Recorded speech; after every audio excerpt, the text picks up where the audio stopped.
for years has sat down with top tennis players and, you know, Andre Agassi, Pete Sampras, Chris Everett, Jimmy Connors, and had long conversations with them about their game.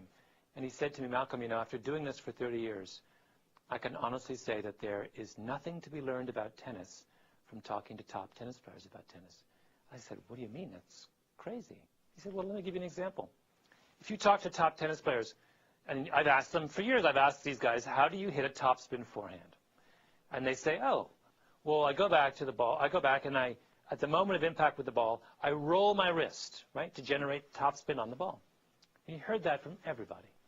So he said, okay, let's test this out. So he took a big digital video camera, and he took it to top tournaments, and he just filmed people as they were hitting topspin forehands. And what he discovered was that not a single top tennis player ever rolls their wrist at the moment of impact with the ball.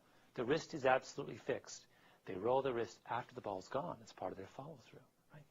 Here we have a group of people who know more about topspin forehands than anyone in the history of topspin forehands. And yet they are completely incapable of describing how they hit a topspin forehand.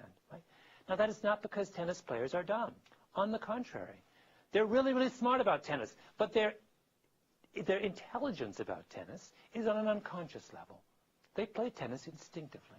They play tennis the way those Getty experts, those art experts looked at the Getty's Kuros, right? They don't have access to why they're doing the things they're doing. They just do them. Right? They do them brilliantly and really well. But when it comes time to describing how they do it, all they can do is make up a story. And it seems like it makes sense that you ought to roll your wrist when you, at the moment of impact with the ball. But in fact, that's not the way things are. Things really work when you hit topspin forehands. Now, that's a really, really important lesson because, you know, we go around often, particularly in business cultures, operating on the assumption that if someone can make a decision, that means they also ought to be able to accurately describe how and why they made that decision. Right? If you think about the whole institution of focus groups, they are based on the assumption that consumers can not only tell us what they feel, but they can tell us why they feel what they feel. Right?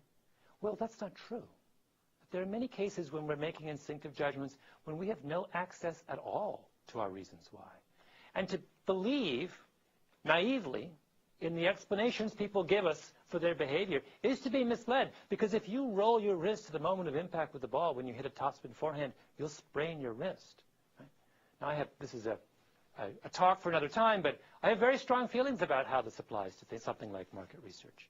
And I feel that companies around this country are profoundly misleading themselves when they have focus groups, and they naively take down as fact what consumers say when it comes time to explain their feelings about a new idea or a product or some other piece of advertising or whatever is being tested.